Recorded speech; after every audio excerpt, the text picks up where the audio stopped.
take the tape measure straight through the center of the wheel to the underside. It's 27 inches exactly on the front. Do the same thing in the back. And this is with the current lowering springs I have in. There we go, right down the center, and it is 27 on the dot in the rear. I've got new springs showed up, and I'm going to start by putting them in the back. So they're in the new 1-inch drop, at least they're supposed to be a 1-inch drop. Springs, one there, obviously one on the other side. All I had to do to install them was support the car up front so that the control arm and axle could droop, remove the screw or the bolt and nut that are attached to the end of the shock absorber, and remove the bolt and nut from the end of the sway bar link. On both sides I had the axle supported with a jack. When I did that, I wanted to take the weight off of the shock absorber to more easily get that bolt out. And then once they were in place, couldn't really tell a top from a bottom on these, so did the best guess I could on what was top and what was bottom. I don't think it matters with these, unlike the previous ones.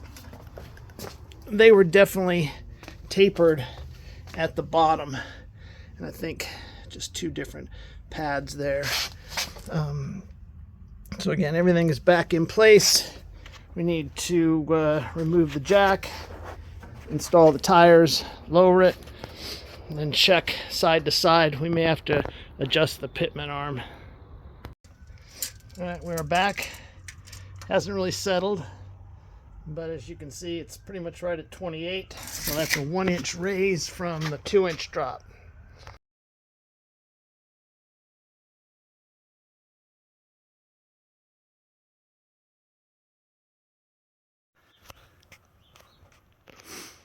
Backed out of the driveway. So we have stock front springs and 1-inch lower rear springs. I think I like it. Yeah, I like the lower look better. I still like this. The rear end is not so tail happy. I'll get a tape measure here and we'll make an actual measurement on the front. Alright, we'll call it a hair over 28 on the front. And I believe this is 28. Alright, and a hair over 28 on the rear. We'll call that pretty darn even lowering. I still think this car has a bit of a rake based on different wheel well openings. In addition to getting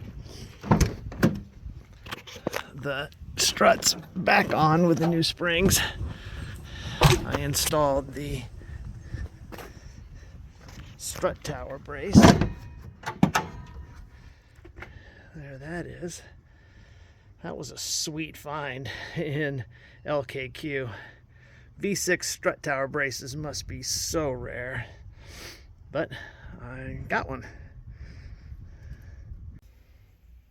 That didn't work. It didn't really work at all. And it loosened it up. And I don't know if it's just was cheap vinyl or what the deal was. And I ended up after a while of just trying to scrape it with this wooden shim, this wooden stick. But that just made a mess as well. I'm going to go ahead and order what they call the vinyl eraser. So I've tried a number of different ways. I got a mask on. And the heat one just didn't work. The vinyl's just too old. As soon as I started peeling back, it would just break off. So it was a lost cause. Ended up getting a vinyl decal eraser. So I'll work with that for a while. And then I've also got a spray and a scraper to get the final pieces off. So let's do a few more passes with the vinyl eraser.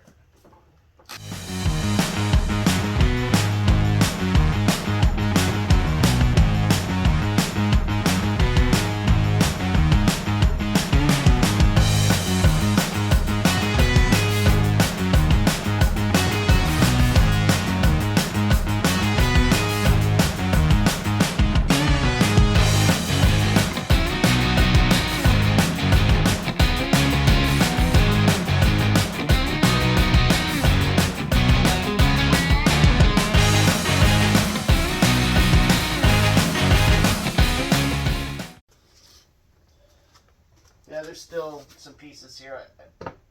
If I can get them with my fingernail, I should be able to get them with the plastic scraper. I'll start up here and spray Rapid Remover, Adhesive Remover. There we go, Rapid Remover, Adhesive Remover. And they say don't let it sit for any more than like 60 seconds. So I'm just picking an area there. We'll let it sit for a minute. And this is what I'm going to use to scrape it.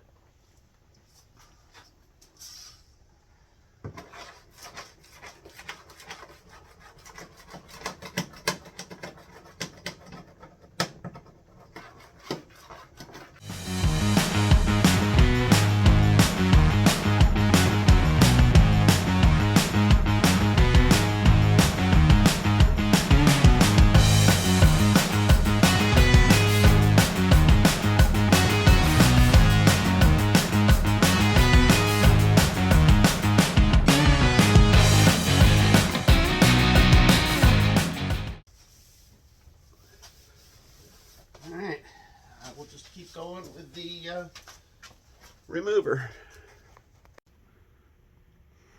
Stripe is gone. Adhesive is off. Now we'll turn my attention to dealing with that nastiness. So I'll sand it all off, hit it with some primer, sand it again. Hopefully I don't need to put any filler on it. We will see as we sand it. So it's sanded there.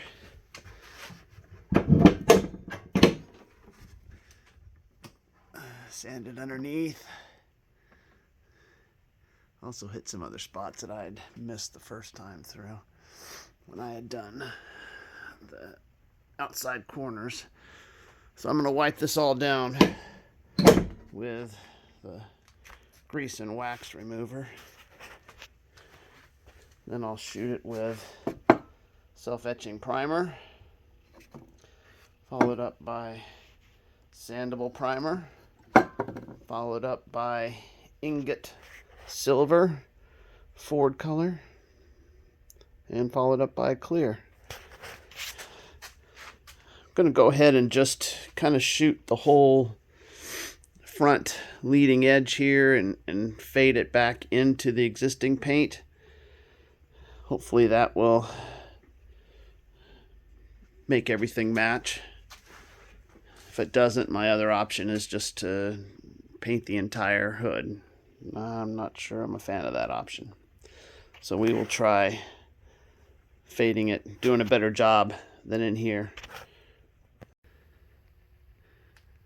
My masking consists of rag towels strategically laid down. Given a good portion of that area a sanding with 1000 grit, wiped it all clean with the grease and oil remover, final wipe. So let's put some ingot silver on it. That's what we needed. We're able to find it. Then we have some clear.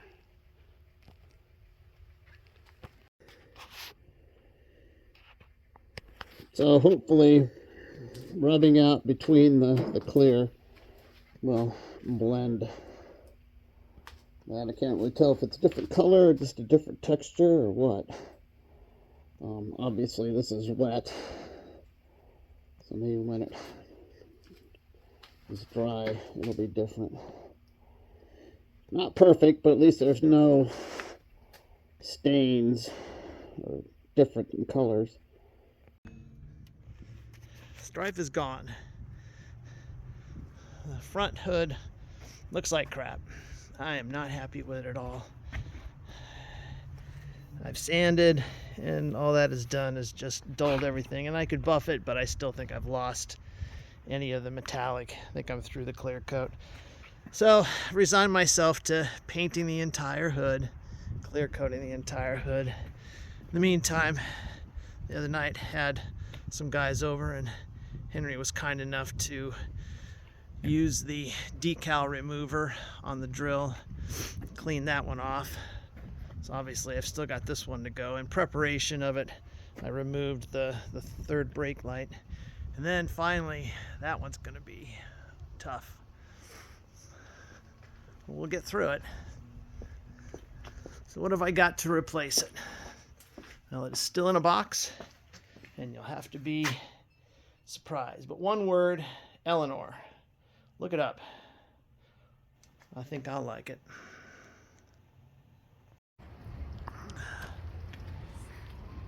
The roof stripe is off. Everything's cleaned up there. Everything emptied out of the gap all the way to the back. I already showed this being cleaned off. And the rear panel of the trunk also cleaned off.